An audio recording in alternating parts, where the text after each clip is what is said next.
Damos gracias al Señor que nuevamente estamos aquí para poder llevar a cabo esta reunión.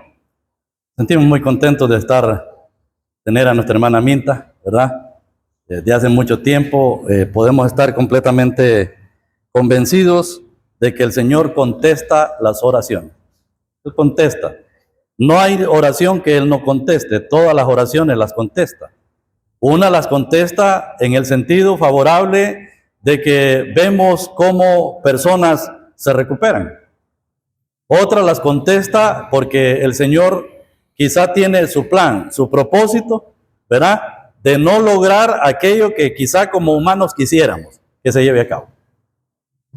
Pero ese es el plan de Dios, ¿verdad? Hay una diferencia entre la hermana Minta y la hermana Maclovia. Las dos con el mismo caso. Pero el Señor quiso que la hermana Maclovia perdiera sus piernas. No solamente perdiera sus piernas, también tuviera el impacto de la partida del hermano Tino. Qué fortaleza. Yo estoy, cuando voy, miro a la hermana Maclovia, digo yo, francamente, no cualquiera tiene la capacidad de soportar lo que la hermana ha soportado. A pesar de que la hermana no ha sido una creyente que se ha congregado constantemente. Ha sido difícil para ella congregarse constantemente debido a donde han vivido. Pero lo poquito que ella logró aprender, le ha ayudado, le ha fortalecido. Y debemos estar agradecidos al Señor por la hermana y orar constantemente. Lo mismo la hermana Margarita Torres, ¿verdad? Ella está con ese problema ahí en su garganta, ahora que le ha salido ese asunto, pero la hermana está fortalecida, hermanos. Está fortalecida y hay que seguir orando por nuestra hermana, que el Señor pues le fortalezca y le ayude. El propósito de Dios en la vida de ella, ese es el propósito de Dios. Y Él sabe cómo la va guiando, cómo la va ayudando y hasta dónde va a sacarla adelante. Muy bien, todavía estamos con el sabor de ese mensaje que escuchamos anoche. Y hoy yo hubiera querido que no tuviéramos otro mensaje hoy para que todavía guardáramos en nuestra mente lo que hemos escuchado, lo que hemos aprendido, algo que nos ha causado devoción, anhelo, ánimo, vivacidad en la vida de los creyentes, pero tenemos que continuar, ¿verdad? Tenemos que continuar con la ayuda del Señor, tenemos que avanzar también aprendiendo. Yo me asombro, de repente podría haber algunos obstáculos en la vida del creyente que no pudieron estar esta noche, pero decía en la mañana, anoche, y ahora se nos habló tan claramente que un creyente camina con Dios, haciendo su voluntad cuando lee la Biblia, cuando ora y cuando se congrega. Pero aquí hay unos que no están. ¿Por qué no están? Bueno, porque posiblemente ni siquiera pusieron atención. O porque lo ven como algo que dice, bueno, no hay que ser tan como dijo alguien, no hay que ser tan fanático. Y la vida cristiana no es fanatismo, hermano. La vida cristiana es devoción, agradecimiento, amor para con el Señor. Eso es. ¿Por qué estamos nosotros ahora aquí? Podríamos decir, no, pero es que ya escuchamos suficiente. Ya. ¿Para qué vamos a ir? A seguir oyendo las mismas personas. No, pero que queremos seguir aprendiendo, ¿verdad? Porque eso que escuchamos anoche y ahora nos causó alegría, gozo y deseo de poder hacer la voluntad del Señor. Bueno, hermanos, yo tengo para este mes, con la ayuda del Señor, y no creo que logre sacarlo, pero desde hace algún tiempo yo he venido trabajando acerca de algo que me ha impactado, ¿verdad? Leyendo las Sagradas Escrituras, y es acerca de las consultas que Moisés hizo al Señor. Es decir, Moisés tuvo que consultar a Dios en más de alguna ocasión y he titulado este mensaje Consultas. ¿Qué es eso de consultar? Bueno, la palabra consultar es pedir información, opinión, consejo sobre un determinado asunto. Eso es consultar, pedir información, opinión, consejo sobre un determinado asunto. Hubo casos, hermanos, en que Moisés, como líder del pueblo del Señor, no tenía conocimiento como para dar una respuesta inmediata. Mire, Es importante darnos cuenta que hubo casos en que Moisés, como líder del pueblo del Señor, no tenía el conocimiento para dar una respuesta inmediata que pudiera dar a los israelitas. Le fue por tanto necesario e imprescindible consultar al Señor, puesto que él dependía en todo para guiar al pueblo. Alguien podía decir, bueno, pero Moisés era el líder, el hombre que sacó al pueblo de Israel, un hombre con gran sabiduría, con gran conocimiento, con gran poder que Dios le dio para hacer todos aquellos milagros allá en la tierra de Egipto, las plagas, y con gran valor fue donde el faraón para poder hablarle cara a cara, frente a frente, juntamente con Aarón, y ahora había respuestas que él no las tenía. Bueno, eso indica que Faraón no era Dios. Faraón era un hombre común y corriente, que había sido llamado por el Señor, capacitado por el Señor y que había consagrado su vida al Señor. Y el Señor lo estaba utilizando, era siervo, un siervo de parte del Señor. Normalmente, hermanos, somos carentes de conocimiento en algunos casos. Otras cosas las conocemos a medias y algunas cosas las desconocemos por completo. Y siendo honestos y sinceros con nosotros mismos y con el Señor, se nos hace necesario consultar como lo hizo Moisés y otros hombres del pasado, ¿verdad? Siendo honestos, ¿verdad? De repente a nosotros como líderes en la iglesia nos vienen a consultar algunas cosas y tenemos que decir, miren, no sé qué decir. En este momento no sé qué decir. Tenemos que buscar alguna ayuda, alguna guía, orar al Señor o tenemos que escudriñar las escrituras sobre este tema para poder dar alguna respuesta, ¿verdad? Pero no nos podemos poner a inventar y a decir a los hermanos, mire, esto significa esto, o esto tiene que... No, de repente hay que tomarse su tiempo para consultar, ¿verdad? Hubo hombres que consultaron, grandes hombres en el Antiguo Testamento, por ejemplo, David, viendo un poquito, revisando un poquito David consultó porque hubo un tiempo en que hubo hambre en los días de David, hubo hambre. Eso está en segundo libro de Samuel, capítulo 21, texto 1, ¿verdad? David consultó a Dios por qué había hambre en la tierra, ¿verdad? Nos detenemos un poquito ahí y analizamos. Hubo hambre en la tierra en tiempo de David y David está preocupado porque han pasado ya 3 años y hay hambre en la tierra. Y él va y consulta a Dios y pregunta la causa por la cual había hambre en la tierra. Dios le dio la respuesta a David por qué había hambre en la tierra. Y esa respuesta fue porque Saúl, en su celo por exterminar a los gabaonitas, que fueron aquellos que se infiltraron allí en el pueblo de Israel, engañando a Josué, entonces Saúl decidió exterminar, matar en gran parte a los gabaonitas. Pero los gabaonitas habían entrado en alianza con Israel e hicieron pacto delante del Señor. Josué y los capitanes y líderes de Israel hicieron pacto con los gabaonitas, que serían parte del pueblo de Israel, y no los iban a destruir. Pero Saúl en su tiempo había tratado de exterminar a los gabaonitas. Entonces ya para tiempo de David había hambre. ¿Y qué era? Dios estaba sonando la sirena, él estaba encendiendo la lucita roja allí, ¿verdad? Y David no sabe, él no sabe por qué hay hambre en la tierra. Y ahora Dios le da respuesta que es por aquella casa de sangre de Saúl que había tratado de matar a los gabaonitas. Entonces David reúne a los gabaonitas, los líderes gabaonitas, y les dice, ¿qué podemos hacer? Y ellos dicen, no queremos que nadie muera, sino de aquel hombre que buscó a exterminarnos, que se nos den 7 hombres para ahorcarlos delante de Jehová en Gabaón. Y así fue. Les dieron 7 hombres, descendientes de Saúl, ¿verdad? Y los ahorcaron. Y así terminó el hambre. Era un acto de disciplina. Pero David consultó a Jehová que por qué aquella hambre.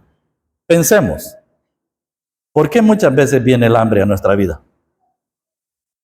¿Por qué Dios permite de repente hambre en nosotros? ¿Por qué muchas veces hay escasez? ¿Por qué Dios permite alguna cosa en nuestras vidas que nos está faltando? Algo. Yo creo que es tiempo de consultar al Señor.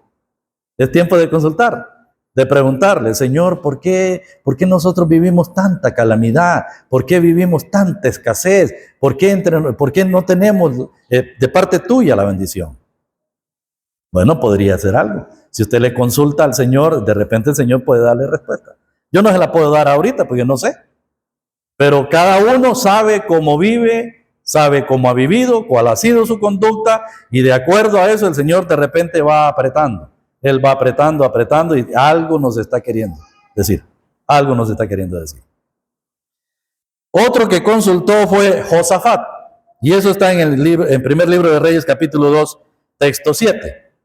En primer libro de Reyes, capítulo 2, texto 7, es que Josafat había hecho alianza con el rey Acab, el rey del norte. Y allí él había ido a visitar a Acab. Acab era un rey impío en el norte. Una situación decadente en la vida de Josafat y que trajo daño a la nación de Judá fue que Josafat hiciera alianza con la casa de Israel, con Acab. Y entonces fue Josafat a visitar a Acab. Y entonces Acab tenía guerra contra los asirios, los sirios. Y dijo Acab a Josafat, ¿irás conmigo a la guerra en Ramot de Galaad? ¿Qué dijo Josafat? Dijo, tu pueblo es como mi pueblo, tus caballos como mis caballos, yo soy como tú. qué ignorancia la que tenía Josafat. Josafat era un buen rey, era el hombre de Dios en Judá, pero Josafat no se valoraba. Él tenía una estima completamente equivocada. Él creía que se parecía a Acab, y Acab era un hombre impío. Y entonces dijo Acab que trajeran los profetas, que él tenía 400 profetas, y empezaban ellos a profetizar a Acab y a decir que subiera a Ramot de Galaad y que iba a vencer, porque Dios le daría el triunfo. Pero fíjate que Josafat no se la creía todo. A mí me parece que Josafat de repente miraba a algunos profetas que no le convencían. Y dijo, ¿no hay aquí algún profeta de Jehová por el cual consultemos a Jehová? Y fue cuando Acab dijo, sí hay uno, Micaías, pero yo lo aborrezco, porque nunca me profetiza bien. Ahí está. Y todavía Josafat dice a Acab, no hable así, mi señor, no hable así. Y mandaron a traer a Micaías. Mandaron a traer, y el que fue a traer a Micaías le dijo, todos los profetas a una dicen que el rey va a vencer en Ramot de Galaad. Di tú lo mismo. Y Micaías dijo, vive Jehová que diré la palabra que Jehová me diga que hable. Esa diré. Pero la importancia aquí de Josafat es que él está pensando de que debía siempre consultarse a Jehová. Y eso es importante, hermano.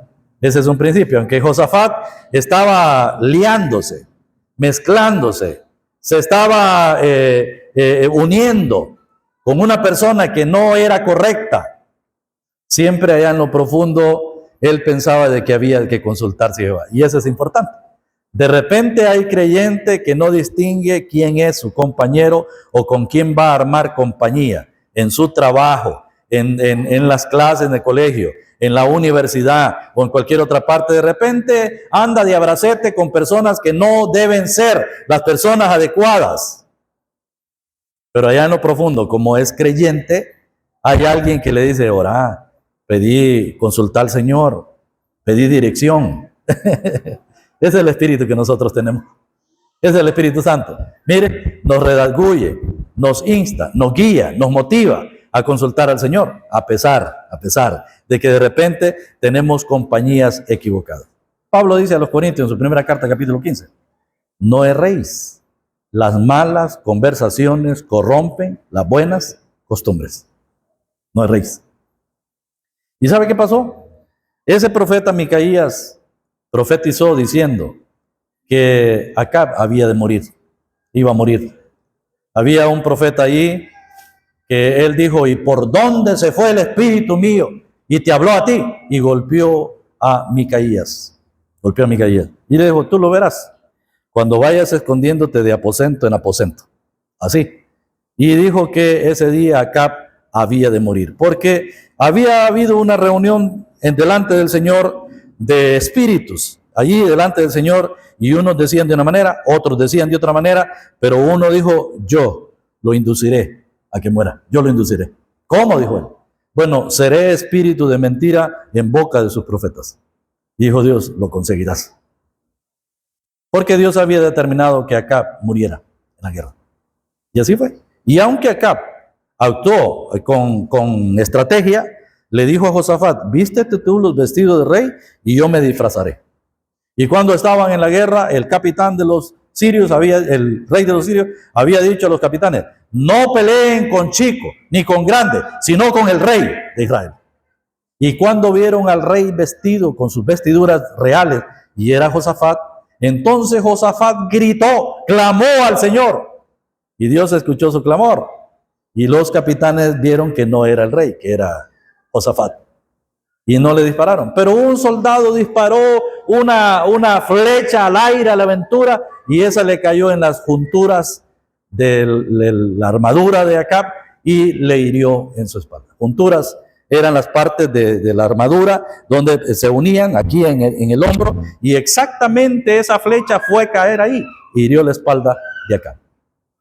Y dijo al cochero, sácame de aquí porque estoy mal herido. Y ahí estuvo en el carro, y en la tarde el rey murió y se salió el pregón diciendo, Acab ha muerto. Hermano, pero Josafat consultó, a pesar de que se había aliado con este. La pregunta, ¿con quién se está aliando usted? ¿Con quién se está aliando usted? Consulte al Señor. No vaya a ser que de repente la muerte de aquel le quiera caer a usted. Mire, hoy hay que saber uno con quién se acompaña. Hoy uno tiene que saber con quién se hace acompañar. Porque de repente a ese con quien usted se acompaña lo pueden andar buscando para matar, y la flecha le puede caer a usted también. Tenemos que ser sabios, hermano. Tenemos que ser inteligentes. Los tiempos que vivimos son tiempos peligrosos, tiempos de maldad, tiempos de perversión, tiempos donde la maldad se ha incrementado por todas partes. Debemos consultar. En esa cultura también tenemos que otro rey que consultó fue Ezequías. Eso está en el libro de Isaías, capítulo 37, verso 1 al 7. Y él consultó porque lo habían rodeado los asirios. Consultó a Jehová enviando las cartas que los asirios habían enviado al rey Ezequías. Lo consultó porque estos habían mandado a blasfemar el nombre del Señor, nombre de Dios, ¿verdad? Dijeron los capitanes del rey asirio que ninguno de los dioses de las naciones que habían sido conquistadas habían podido librarla, y cuanto menos el Dios de Israel.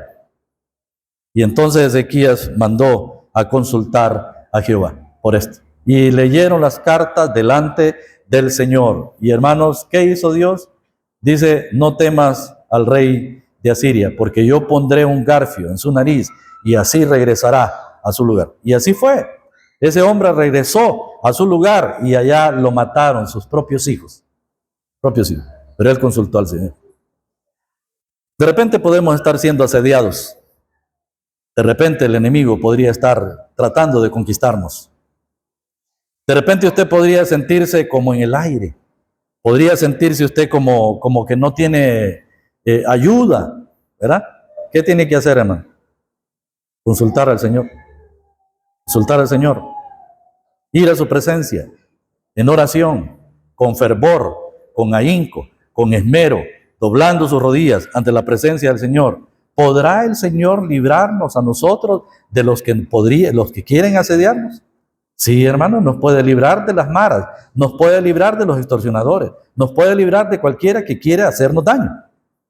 Él ha prometido poner alrededor de los creyentes vallado, protección, ángeles. Mire, los ángeles están alrededor de los creyentes para protegernos. ¿Usted lo cree? Yo lo creo porque el Señor ha prometido que los ángeles son espíritus ministradores al servicio de aquellos que somos herederos de esta salvación. No los vemos. Pero el que quiere hacernos daño, de repente puede ver cosas que nosotros no vemos. De repente puede ver que vamos acompañados de soldados, de gente alrededor. Y tal vez vamos solos. Pero el Señor está a nuestro lado. Él está a nuestro lado. Otro que consultó fue Josías. Eso está en segundo libro de Reyes, capítulo 22, texto 11 al 13. Josías consultó. Y él consultó preguntando porque el libro de Jehová había sido encontrado en el templo. Él había dado orden a Eliakim y a otros hombres para poder recoger el dinero de la ofrenda, para poder reconstruir los templos, reparar las grietas del templo, de la casa del Señor. En ese asunto de limpiar la casa y de recoger la ofrenda, entonces el sacerdote Hilcías encontró un libro, y ese libro era la ley de Jehová. Josías, hasta ese entonces no había escuchado la lectura del libro. Y entonces este escriba leyó el libro delante de Josías, y cuando Josías escuchó la lectura del libro, dicen las escrituras que rasgó sus vestidos y se enterneció y lloró delante del Señor. Más, no solamente hizo, mandó a consultar por las palabras que el libro decía. A la profeta Hulda. Había una profeta porque en ese tiempo había apostasía en el pueblo de Israel. Se habían apartado de Dios. Había una decadencia espiritual. Y entonces Josías mandó a consultar por lo que el libro decía.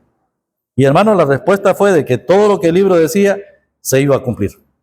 Se iba a cumplir. Porque habían pasado reyes malvados en el reino de Judá, como Manasés.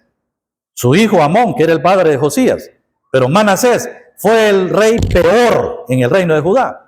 Vivió reinó 55 años, porque empezó a reinar de 12 años. Era hijo de Ezequías. Y ese Manasés hizo cosas terribles, tanto como pasar a sus hijos por fuego en ofrenda a Moloc.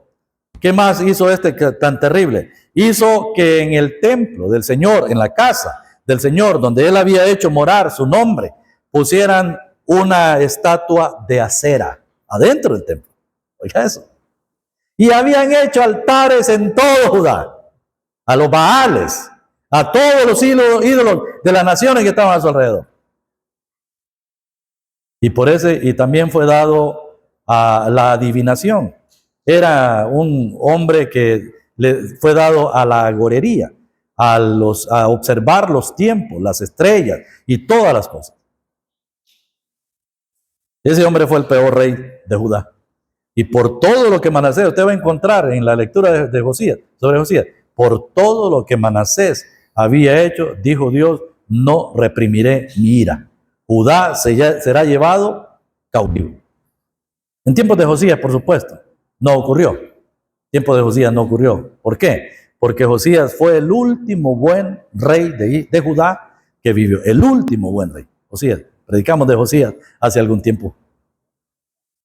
Pero Josías consultó. Y él dijo, preguntad a Jehová por mí y por todo Judá acerca de las palabras de este libro que se ha hallado.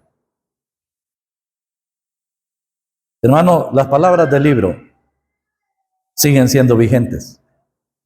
Las palabras del libro siempre tienen eficacia. Las palabras del libro tienen valor. Todo lo que el libro dice tiene fiel cumplimiento. Todo se va a cumplir. Y se va a cumplir, hoy mismo estarán cumpliéndose muchas de las profecías del libro de la Biblia. Sí, pero muchas se van a cumplir en el futuro. Y más, hermanos, la Biblia declara que todos nosotros, los creyentes, los que hemos creído en el Señor Jesucristo, habremos de salir de este mundo. Vamos a salir. Quizás somos la representación de Josías, a quien nos representó en el Antiguo Testamento. Y después vendrá la destrucción de este mundo. Después vendrá la tribulación para este mundo.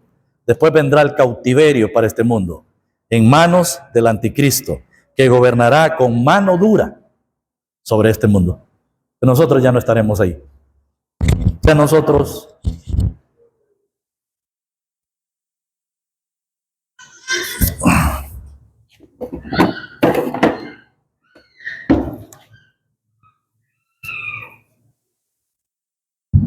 es lo único malo, ¿eh? Este micrófono. Ya nosotros no estaremos para ese tiempo, hermano. Muy bien. Dejamos ahí, solo un pequeño repaso sobre eso. Consultar no es en ningún momento, hermano, una muestra de debilidad o de ignorancia. Por el contrario, es un acto de honestidad y de humildad al tener la capacidad de reconocer el desconocimiento de algunas cosas. Repito, consultar no es en ningún momento una muestra de debilidad o de ignorancia.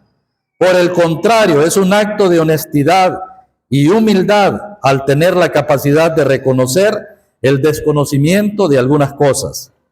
Pretender saber sin tener el conocimiento es ser arrogante e ignorante, porque hay quien que se cree que sabe y no sabe. Miren, repito aquí este concepto. Pretender saber sin tener el conocimiento es ser arrogante e ignorante, porque hay quien que cree que sabe y no sabe. Salmo 92, 6 dice: el hombre necio no sabe y el insensato no entiende esto. Hermano, esa es la gran verdad. El necio no sabe, el hombre necio no sabe, y el insensato no entiende, pero cree que sabe. ¿Sí? Ese es el problema. Él cree que sabe, él cree que entiende, pero no entiende. Yo creo que nosotros estamos en el camino de aprendizaje, de crecer en nuestra vida espiritual, cuando nos damos por entendido de que no entendemos, que no sabemos, que todavía tenemos que aprender muchas cosas. Aquí estamos aprendiendo, usted y yo estamos aprendiendo, leyendo la Biblia, ¿verdad? Aquí no cree que porque yo estoy aquí en el púlpito, yo lo sé. No, hermano. Estamos aprendiendo y estudiamos la palabra juntos. Estamos aprendiendo. Encaja bien el dicho griego de antaño: el que no sabe y no sabe que no sabe, es necio. Repito, el que no sabe y no sabe que no sabe, es necio. El que sabe y no sabe que sabe, hay que ayudarlo. Y el que sabe y sabe que sabe, es sabio. Pues tiene criterio personal, sabe y sabe que sabe. Pero no se jacta. No se jacta de eso, ¿verdad? Únicamente sabe. Y no anda diciendo, mire, yo sé. No. Sabe y que así quietamente vive su vida cristiana. Bueno, hay diferentes temas, diferentes casos en que Moisés consultó a Jehová. Por lo menos tengo 4. No los vamos a ver todos, pero sí vamos a tratar de avanzar. La primera cosa en que Moisés consultó fue por el blasfemo hijo de una mujer israelita con un egipcio. Repito, diferentes casos en que Moisés consultó a Jehová. Primero, por el blasfemo hijo de una mujer israelita con un egipcio. Segundo, por los inmundos que no pudieron celebrar a tiempo la Pascua. Mire que Moisés tuvo que consultar esto. Primero consulta por el blasfemo hijo de una mujer israelita, pero que era hijo de un egipcio. También consultó por los inmundos que no pudieron celebrar a tiempo la Pascua. En cuarto lugar, consultó por el hombre que recogía leña en el día de reposo. Dice que un hombre andaba recogiendo leña en día de reposo, ¿verdad? Y fue capturado, lo trajeron a Moisés y Moisés no sabía qué hacer con este hombre que estaba violando, transgrediendo el día de reposo, recogiendo leña en día de reposo. Y entonces Moisés dijo que lo pusieran preso y él iba a consultar a Jehová qué se podía hacer con ese que andaba recogiendo leña en día de reposo. El problema no era recoger leña, el problema es que estaba quebrantando el día de reposo. Y la cuarta cosa que Moisés consultó, pueden haber muchas más, pero yo he concentrado estas 4, por la herencia de las hijas de Zelofead. ¿Ha leído esa parte? Las hijas de Zelofead vinieron a consultar a Moisés. Allá en el desierto no habían pasado a la tierra prometida. Y ellas consultaron porque Zelofead no tuvo hijos varones, solo hembras. Eran 5 hembras. Y entonces ellas vinieron a Moisés a decir, ¿qué va a pasar con nosotros? Con la herencia de nuestro padre. ¿Nos van a dar herencia a nosotros? ¿O no nos van a dar solo porque somos mujeres?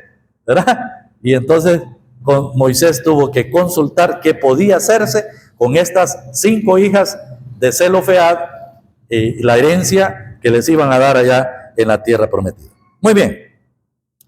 Vamos a ver el primero entonces, y vamos al libro de Levíticos capítulo 24, texto 10 al 23. Libro de Levíticos, capítulo 24, verso 10, y vamos a leer hasta el texto 16, y de ahí pasamos al texto 23.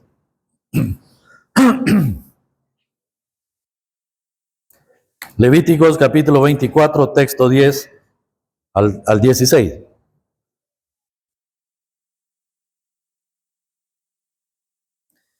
Nos dice la palabra: en aquel tiempo el hijo de una mujer israelita, el cual era hijo de un egipcio, salió entre los hijos de Israel, y el hijo de la israelita y un hombre de Israel riñeron en el campamento.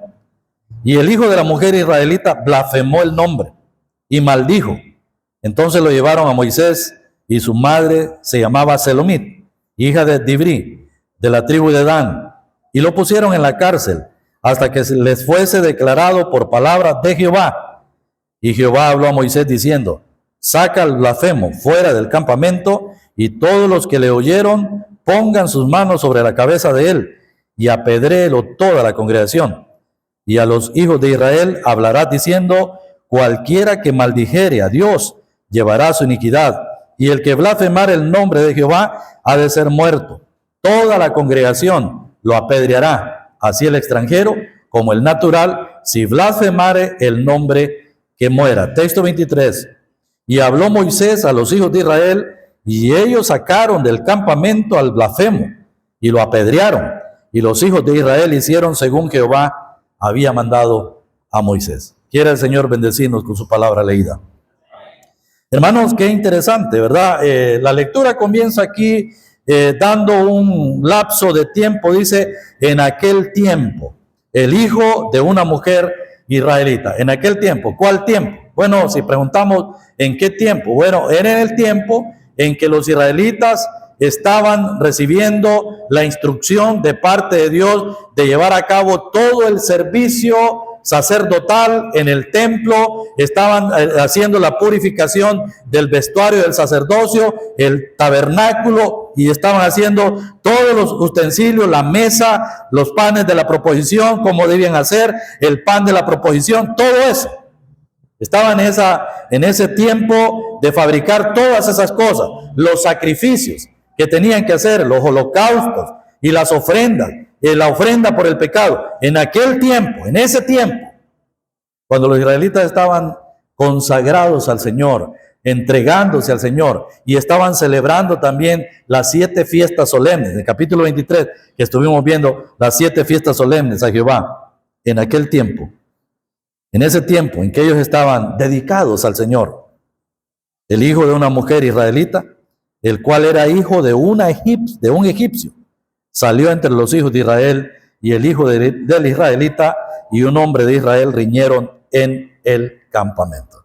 Es importante, hermanos, este es el caso del blasfemo.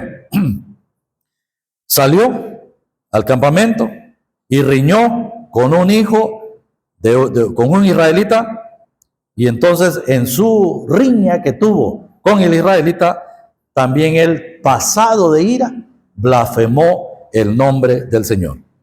¿Qué es blasfemar, hermanos? ¿Qué es blasfemar?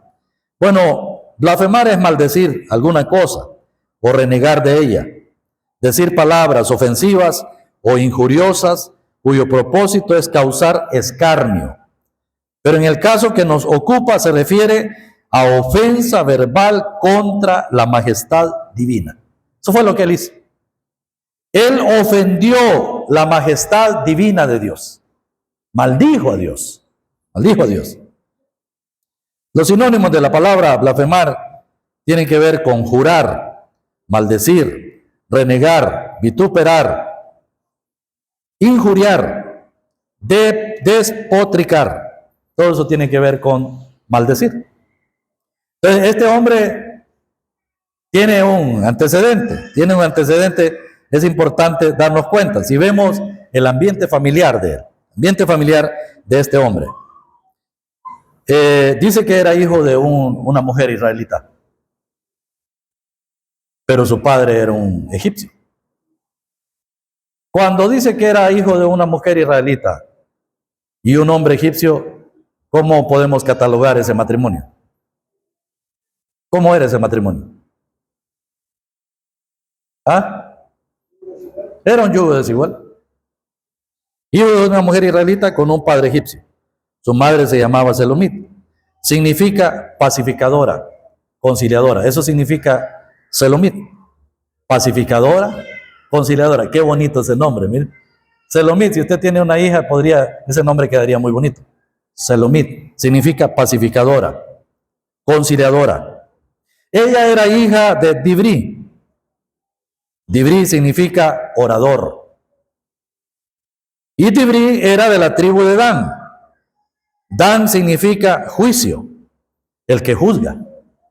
Cuando Lea tuvo a Dan, ella le puso Dan, porque ahora dijo ella ha juzgado Jehová mi causa. Porque estaba peleando con Raquel, ¿verdad? Acerca de los hijos. Y ella le puso a Dan el que juzga, Jehová juzga. Egipto, ¿qué significa Egipto? Bueno, Egipto significa el que causa problema u oprime, causa angustia y miedo. Eso significa Egipto. Mire, he buscado en el diccionario y el diccionario dice que Egipto significa el que causa problema u oprime. Bueno, los israelitas estuvieron en Egipto. ¿Cómo estuvieron los israelitas en Egipto? Estaban oprimidos, allí tenían gran problema los israelitas, porque Egipto causa opresión y causa angustia y miedo. Los israelitas en Egipto estaban angustiados y también estaban con miedo. ¿Qué era el miedo que tenían los israelitas? Que los mataran. Y mucho israelita murió en Egipto. Ese era el gran miedo que ellos tenían. Igual que el pecador que no tiene a Cristo, ¿fíjense? Igual que el pecador que no ha recibido a Cristo. Está oprimido y tiene miedo. Tiene miedo de morir porque no sabe a dónde va a ir su alma. Los creyentes no tenemos ya ese temor, ya no tenemos ese miedo. Porque los creyentes sabemos a dónde vamos a ir después de la muerte. ¿Es así, hermano? Ya no tenemos ese miedo. Ya no tenemos esa aflicción. Ya no tenemos esa angustia. Ya no. Porque el Señor ha quitado esa angustia. Bueno, tiempo se ha ido. Vamos a continuar, Dios mediante, el jueves, si el Señor no ha venido. Muy bien, con mucho gusto, hermano. Mire, ¿cómo se llama? La madre se llama Selomit. Significa pacificadora, conciliadora. Dibri, como ella era hija de Dibri, y Dibri significa orador. Dan, este era de la tribu de Dan, significa juicio o el que juzga. Juicio o el que juzga.